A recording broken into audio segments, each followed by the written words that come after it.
Good evening all my dear student, मैं D K Singh, faculty chemistry at future forum. आज के session में हम लोग मूल कंसेप्ट को ही कंटिन्यू करेंगे। मैं आपको एक बार आइडिया दे देता हूँ। अभी तक हम लोगों ने किसी भी मॉलिक्यूलर सब्सटेंस के अंदर मॉलिक्यूल्स का कैलकुलेशन, मोल्स का कैलकुलेशन, एटम्स का कैलकुलेशन, इस तरीके से मोल्स को कैसे डिफाइन करते हैं, एवोगैड्रो नंबर क्या होता है, मैटर की क्लासिफिकेशन, ये सारी बेसिक चीज़ें हमने पढ़ लिया था। लास्ट क्लास में हम लोग मॉलिक्यूल्स तक की डिस्कशन कर चुके थे। इस जो क्लास में हमें डिस्कशन करनी है वो डिस्कस करना है किसी गैसियस सब्सटेंस के लिए हम कैसे मोल्स निकालेंगे। ठीक है, how to calculate the moles for any gaseous substance. तो अगर मैं इसके लिए बात करूं, देखो अगर मोल्स फॉर गैसियस सब्सटेंस की मैं बात करूं तो किसी गैसियस सब्सटेंस का मोल्स निकालने के लिए हम एक तो गैस इक्वेशन यूज कर सकते हैं। क्या यूज कर सकते हैं बेटा? Gas equation. इसको हम आइडियल गैस इक्वेशन के नाम से भी जानते हैं, जो कि PV = nRT होता है। यह आपको स्टेट्स ऑफ मैटर एक चैप्टर आएगा जिसमें आपको पढ़ने को भी मिलेगा, लेकिन अभी आपको इसको याद रखना है कि एक इक्वेशन है जिसमें PV = nRT होता है। मैं लिख रहा हूँ यहाँ पे, P प्रेशर होता है, V होता है volume of gaseous substance, N होता है नंबर ऑफ मोल्स, R होता है यूनिवर्सल गैस कांस्टेंट, ठीक है, और T होता है टेम्परेचर। ठीक है बेटा, इस इक्वेशन से आप दिख रहा होगा आपको कि N अगर हम यहाँ से देखें ये होगा PV/RT। एक तो तरीका ये है कि किसी गैसियस सब्सटेंस का अगर हमें मोल्स निकालना है तो ये मोल्स हम PV = nRT ideal gas equation से हम इसको कैलकुलेट कर सकते हैं। ठीक है, सपोज कि अगर सब्सटेंस में कुछ इस तरह के टर्म्स नहीं दिए हों, बात सुन आ रही कि नहीं आ रही? अगर इस तरह का कोई टर्म नहीं दिया है तो अगर हम किस तरह से मोल्स निकालेंगे? उसको निकालने के लिए हमारे पास कुछ इन्फॉर्मेशन होनी चाहिए। लाइक मैं आपसे डिस्कस करूं तो पहला जो टॉपिक होगा उसमें आपको पता होना चाहिए कि मोलर वॉल्यूम क्या होता है ना? देखो बेटा, मोलर वॉल्यूम क्या होता है ये पता होना चाहिए। दूसरा आपको पता होना चाहिए कि स्टैंडर्ड मोलर वॉल्यूम क्या होता है। ठीक है, थर्ड आपको पता होना चाहिए कि STP और NTP क्या होता है और इनके लिए कंडीशंस क्या हो सकते हैं। ठीक है, अगर ये तीन चीज़ें आपको पता है तो किसी भी गैसियस सब्सटेंस के लिए आप मोल्स इजीली कैलकुलेट कर पाओगे। अगर मैं बात करूं तो मोलर वॉल्यूम है, मोलर वॉल्यूम को अगर मैं डिफाइन करने की बात करूं तो इसको डिफाइन करते हैं volume occupied by 1 mole of gaseous substance. किसी गैसियस सब्सटेंस के 1 मोल का जो वॉल्यूम होता है उसको हम मोलर वॉल्यूम कहते हैं। क्लियर हो गया कि नहीं हो गया? बोलो। ठीक है, सभी लोग नोट करोगे, volume occupied by 1 mole gaseous substance is called molar volume. ठीक है, बोलो भाई, सबको क्लियर हुआ? आगे बढ़ते हैं। अगर मैं बात करूं कि स्टैंडर्ड मोलर वॉल्यूम क्या होता है, ठीक है, तो स्टैंडर्ड मोलर वॉल्यूम को मैं डिफाइन करने जा रहा हूं। ये होता है molar volume of any gaseous substance eight standard condition. समझ में आया सबको? Molar volume of gaseous substance eight standard condition is called standard molar volume, या हम इसी को कहते हैं volume occupied by 1 mole gaseous substance eight 0 degree centigrade और 273 kelvin and 1 bar pressure. Clear हो गया कि नहीं हो गया? मीन्स अगर मैं इसको डिफाइन करूं तो हम स्टैंडर्ड मोलर वॉल्यूम की मैं बात करूं तो स्टैंडर्ड मोलर वॉल्यूम की मैं बात करूं तो ये होगा volume occupied by 1 mole gaseous substance eight 0 degree centigrade और 273 kelvin temperature and 1 bar pressure. ठीक है, volume occupied by 1 mole gaseous substance eight 0 degree centigrade और 273 kelvin temperature and 1 bar pressure is called standard molar volume. Basically 1 बार भी होता है और बहुत सारे बुक्स में 1 ATM का भी दिया हुआ है। बेसिकली IUPAC के न्यू कन्वेंशन ने इसको बताया है कि जो स्टैंडर्ड स्टेट की जो कंडीशन है वो हम 0 डिग्री सेंटीग्रेड या 273 केल्विन और प्रेशर 1 बार एज्यूम करेंगे। पहले हम इसको 1 एटमॉस्फेरिक एज्यूम करते हैं। समझ में आ गया कि नहीं सबको? बोलो बेटा, क्लियर हो गया? अब मैं थोड़ा सा STP NTP बताना चाहूँगा। STP को अगर मैं यहाँ पे लिखूँ, थर्ड पॉइंट अगर मैं डिस्कस करूँ तो STP का मतलब होता है स्टैंडर्ड टेम्परेचर एंड प्रेशर, जो हमने डिस्कस किया है, पहला हो गया। दूसरा हम बात करें NTP का, तो इसका मतलब होता है नॉर्मल टेम्परेचर एंड प्रेशर। बेटा ध्यान दोगे, जो STP होता है इसी को बोलते हैं स्टैंडर्ड कंडीशन। ठीक है, मूल कंसेप्ट में स्टैंडर्ड कंडीशन की क्राइटेरिया कुछ अलग है, इक्विलिब्रियम में जाओगे तो वहाँ पे कुछ क्राइटेरिया अलग होगा, थर्मो में कुछ और होगा। तो हम अलग अलग जगहों पे स्टैंडर्ड कंडीशन के मीनिंग को हम डिस्कस करेंगे। ठीक है, आपको एक बात तो पता चल गया कि किसी भी गैसियस सब्सटेंस का वॉल्यूम, 1 मोल का वॉल्यूम 0 डिग्री सेंटीग्रेड या 273 केल्विन एंड 1 बार प्रेशर पे ही इसका क्या होगा, स्टैंडर्ड मोलर वॉल्यूम होगा। अब 1 मोल की मैंने बात करी है तो आपको पता चल गया, अगर मैं इसके कैलकुलेशन की बात करूं, ध्यान से देखोगे, अगर मैं इसके कैलकुलेशन की बात करूं तो हमारे पास n की वैल्यू 1 दिया है, बोलिए, और t की वैल्यू 273 क्या है बेटा, केल्विन है, और हमारे पास प्रेशर कितना है, 1 बार है। 1 बार या 1 ATM भी हम कह सकते हैं, और हम 1 ATM भी कह सकते हैं। हालांकि 1 बार और ATM में जो इनकी वैल्यू होती है दोनों में डिफरेंसेस होता है। 1 ATM इज इक्वल टू 1.01 बार होता है, लेकिन जो कैलकुलेशंस हैं अभी भी हम 1 ATM को ही बेस बना के करते हैं। तो आपको मोल्स पता चल गया 1, टेम्परेचर पड़ गया 273 केल्विन, प्रेशर मिल गया आपको 1 ATM। ठीक है, तो आपसे मैं पूछूं कि PV is equal to nRT आप यूज कर सकते हो कि नहीं कर सकते हो? तो यहाँ से जो हमने, अगर मैं बात करूँ V कितना होगा, तो वो होगा nRT अपन P होगा कि नहीं होगा? बोलो, n की वैल्यू 1, T की वैल्यू 273 डिवाइडेड बाई P की वैल्यू 1, R की वैल्यू हमें याद होनी चाहिए, वो आगे आपको गैसियस स्टेट में पता भी चल जाएगा। उसकी वैल्यू हमें लेना होगा 0.0821 लीटर ATM पर केल्विन मोल, क्योंकि हमें वॉल्यूम यहाँ पे लीटर में निकालना है, इसलिए हमने 0.0821 लीटर पर ATM केल्विन मोल हमने लिया है। अगर इसको कैलकुलेट करेंगे तो अप्रॉक्सीमेट 22.4 लीटर आता है। मीन्स आपको एक बात तो पता चल गई कि अगर किसी सब्सटेंस को, किसी गैसियस सब्सटेंस के 1 मोल को हमने स्टैंडर्ड कंडीशन पे लिया है, तो इस 1 मोल सब्सटेंस का जो वॉल्यूम होगा वो 22.4 लीटर होगा। तो हम यहाँ पे लिख सकते हैं कि volume of 1 mole gaseous substance eight STP, ठीक है, एट STP ये होगा 22.4 लीटर, 22.4 लीटर भी कह सकते हैं, या हम इसको लिख सकते हैं 22.4 डेसीमीटर क्यूब के फॉर्म में भी पूछा जाता है, और हम इसी को लिख सकते हैं 22,400 ml भी लिखते हैं, और इसी को 22,400 कई बार CC भी कहते हैं। CC का मतलब होता है सेंटीमीटर क्यूब। आपको कंफ्यूज नहीं होना है, ये अलग अलग फॉर्मेट में हो सकता है। मीन्स अब आपको एक इन्फॉर्मेशन मिल गया जो कि एग्जैक्टली मोल कंसेप्ट का पार्ट है, वो कि 1 मोल गैसियस सब्सटेंस का वॉल्यूम हमें 22.4 लीटर मिल गया।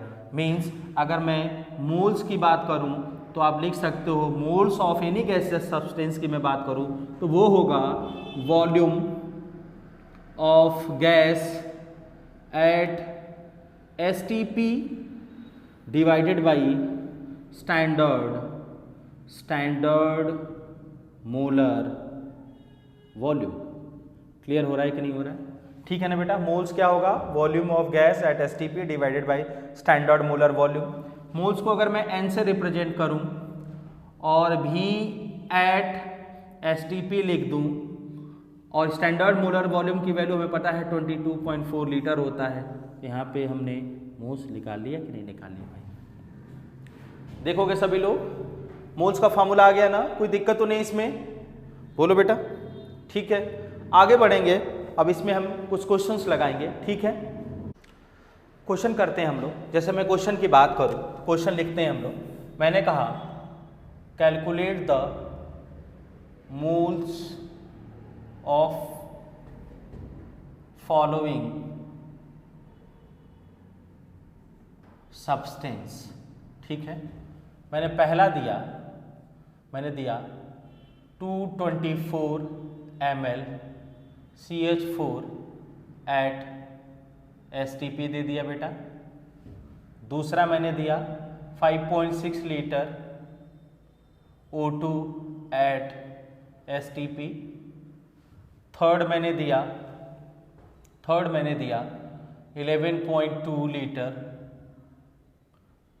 11.2 लीटर CO2 एट STP दिया।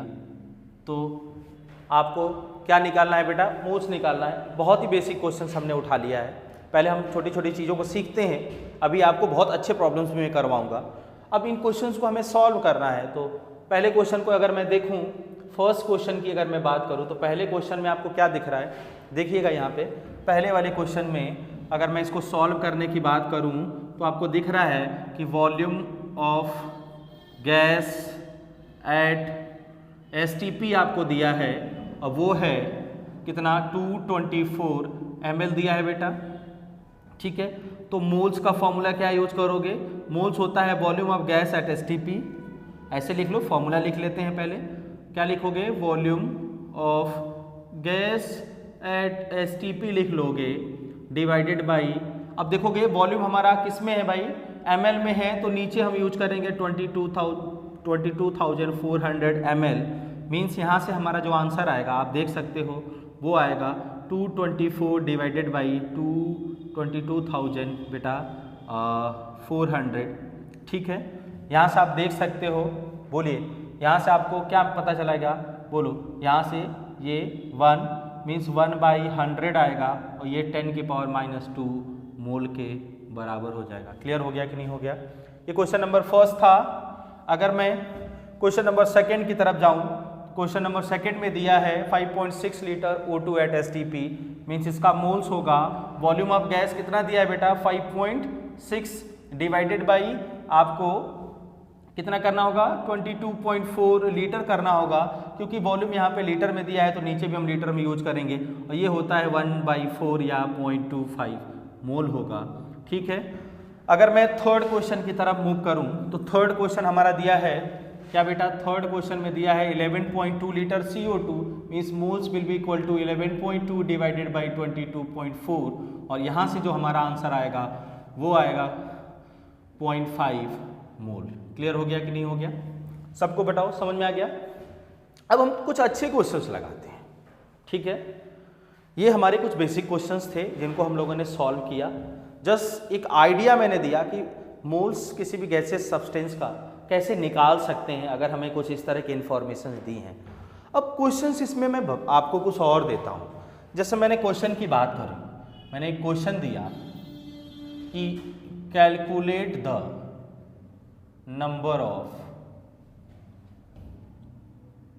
एटम्स मॉलिक्यूल्स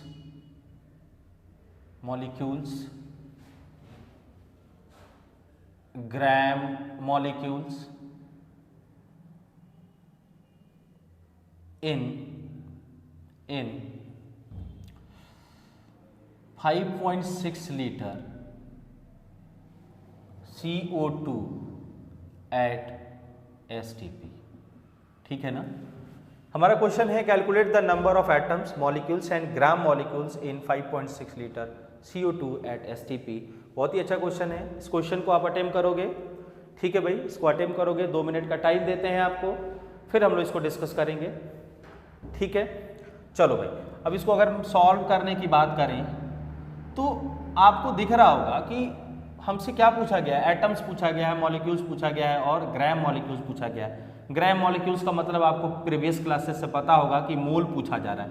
तो सबसे पहले हम मोल्स निकाल दें। ये मोल्स कितना होगा भाई, 5.6 डिवाइडेड बाई 22.4 और ये होगा 1/4 होगा। ठीक है, अब मैं पूछूं कि मॉलिक्यूल्स कितने होंगे। ग्राम मॉलिक्यूल्स तो निकाल दिया हमने, मैं लिख देता हूं यहाँ पे ग्राम। अगर मॉलिक्यूल्स की मैं बात करूं तो ग्राम मॉलिक्यूल्स होंगे कितना, 1/4 या 0.25 लिख सकते हैं, पहला क्वेश्चन हुआ।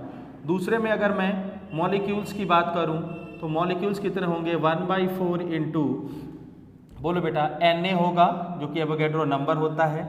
अगर मैं थर्ड क्वेश्चन की बात करूं जिसमें मैंने पूछा है कि नंबर ऑफ, अगर हम एटम्स की बात करें तो एटम्स कितना होगा, आप सब लोग देखो यहाँ पे एटम्स होगा, मॉलिक्यूल्स लिख लें, पहले फॉर्मूला लिख लें, मोल्स इनटू एवोगैड्रो नंबर लिख लेते हैं इनटू, इसमें फॉर्मूला होता है एटॉमिसिटी। ठीक है ना, एटॉमिसिटी होता है, मीन्स अगर हम मोल्स की बात करें तो 1/4 है, बोलो बेटा, Avogadro number Na into atomicity, CO2 है, ऑक्सीजन का एटॉमिसिटी 2 और कार्बन का एटॉमिसिटी कितना 1, मीन्स यहाँ पे कितना होगा 3। इसका आंसर आ गया 3/4 Na, यही हमारा आंसर है। मीन्स आपसे किसी गैसियस सब्सटेंस में भी एटम्स मॉलिक्यूल से रिलेटेड आपसे इंफॉर्मेशन पूछ सकता है और उनको सॉल्व करने का एक तरीका यही होता है कि पहले मोल्स निकालो और मोल्स के बाद जिस तरह से क्वेश्चन आपसे पूछा जाए उसको हम उस तरह से फॉर्मूले में पुट करके आंसर निकाल सकते हैं। आगे हम कुछ और क्वेश्चन हम लोग लगाते हैं, मिक्स टाइप ऑफ क्वेश्चंस को हम लोग कुछ डिस्कस करते हैं। जैसे आप क्वेश्चन आपके बोर्ड पे मैंने लिख दिया है, क्वेश्चन को आप देखेंगे। पहला क्वेश्चन लिखा है, calculate the weight of glucose which contains 72 × 10⁶ atoms of oxygen. ठीक है भाई, ये क्वेश्चन है हमारा, इसमें पूछा है हमने कि हमें ग्लूकोज का वेट निकालना है जो कि 72 × 10⁶ एटम्स ऑफ ऑक्सीजन को कंटेन करता हो। तो इस क्वेश्चन को अगर मैं सॉल्व करने की बात करूं तो आप देखोगे, अगर मैं पहले क्वेश्चन को सॉल्व करूं तो फर्स्ट क्वेश्चन में हमने लिखा ग्लूकोज। अगर ग्लूकोज की मैं बात करूं तो इसका फार्मूला होता है C6H12O6 होता है ना। अब देखोगे भाई, इसमें मैंने आपसे पूछा है कि इसका कितना वेट लिया जाए जो कि ऑक्सीजन का 72 × 10⁶ एटम्स आपको कंटेन करे। मीन्स अगर मैं बात करूं एटम्स ऑफ, मैं आपसे ऑक्सीजन की मैं बात करूं तो फिर से हम उसी बेसिक फॉर्मूले को यूज करेंगे। बेसिकली ऑक्सीजन का एटम इसमें निकालना है और ग्लूकोज हमें दिया हुआ है, तो यहाँ पे लिखोगे क्या फार्मूला होगा, मोल्स किसका, ऑफ ग्लूकोज लेंगे, बोलो बेटा, इनटू क्या लोगे बेटा, Avogadro number, into atomicity of किसका बेटा, ऑक्सीजन लोगे ना। ऑक्सीजन की एटॉमिसिटी आपको यहाँ पे 6 दिख रही है ना। बोलो, हमें एटम्स ऑफ ऑक्सीजन इसमें मेंशन है, कितना मेंशन है, 72 × 10⁶ ओके। अब यहाँ पे मोल्स कितना होगा, हम मोल्स को n ले लेते हैं, इंटू Na की वैल्यू 6.023 × 10⁻23 ले लेते हैं, इंटू यहाँ से हम 6 ले लें क्या, बोलो बेटा। तो यहाँ से जो n की वैल्यू आएगी वो कितना आएगा, आप बताइए, 72 × 10⁻, क्या बेटा, 6 डिवाइडेड बाई 6.023 × 10⁻23 इंटू 6 होगा कि नहीं होगा। अब यहाँ पे देखोगे तो ये 6 से 9 टाइम्स होगा। 6 से अगर हम देखें तो 6 से अगर डिवाइड करोगे तो यहाँ पे होगा 12 होगा बेटा, ठीक है। और अगर मैं इसको कैंसिल करूँ तो अप्रॉक्सीमेट ये 2 टाइम्स आ जाएगा, ठीक है। तो और इस पावर को अगर मैं यहाँ से कैंसिल करूँ तो पावर आपको मिल जाएगा यहाँ पे 2 × 10⁻, माइनस में पावर आएगा ना, बोलिए भाई सभी लोग बताओ, माइनस में कितना होगा, 17 पावर आएगा कि नहीं आएगा, मतलब 2 × 10⁻⁻17 क्या आ गया बेटा, मोल आ गया। क्लियर हो गया कि नहीं होगा। वो अमाउंट बहुत ही कम होगा, आपको दिख भी रहा होगा कि यहाँ पे एटम्स बहुत ही कम हो रहे हैं। तो आपको मोल मिल गया, सिंपली हमें मोल्स किसका मिल गया, ग्लूकोज का मिल गया ना। देख लो फिर से, अगर ग्लूकोज का मोल्स मिल गया तो हम लोग वेट ऑफ ग्लूकोज भी तो निकाल सकते हैं। वेट ऑफ ग्लूकोज कैसे निकालोगे बताइए, फॉर्मूला हमें पता है, ये होगा मोल इनटू ग्राम मॉलिक्यूलर मास से मल्टीप्लाई कर दें GMM, और मोल कितना है 2 × 10⁻⁻17 है, और ग्राम मॉलिक्यूलर मास होता है 180 ग्राम। तो ये फार्मूला, ये हमारा आंसर कितना आएगा 360 × 10⁻17 ग्राम, या हम इसी को लिख सकते हैं 3.6 × 10⁻15 ग्राम। यही हमारा आंसर होगा। मीन्स 3 × 10⁻15 ग्राम ग्लूकोज कितना ऑक्सीजन एटम कंटेन करेगा बेटा 72 × 10⁻6। क्लियर हो गया कि नहीं हो गया। इसके बाद हम नेक्स्ट क्वेश्चन में आ जाएंगे। नेक्स्ट जो हमारा क्वेश्चन है वो कह रहा है calculate the density of CCl4 at STP। ये नीट में आया हुआ क्वेश्चन है, नीट प्रीवियस ईयर का ये क्वेश्चन हमने इसको उठाया है यहाँ पे। बेसिकली CCl4 कार्बन टेट्राक्लोराइड एक गैस है, और पूछा गया है कि इसका आपको डेंसिटी बताना है STP पे। तो हम लोग डिस्कस करते हैं क्वेश्चन नंबर 2 को।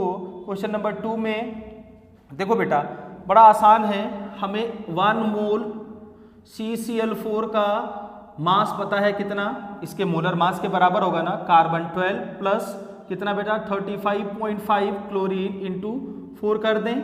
यहाँ से देखोगे क्या आएगा 12 प्लस इसको मल्टीप्लाई करते हैं 4 5 20 02 हो गया 4 5 22, फिर यहाँ पे 142 प्लस 12 आ गया, इसको ऐड करोगे तो ये आएगा 154 आ जाता है बेटा। क्लियर हो गया सबको।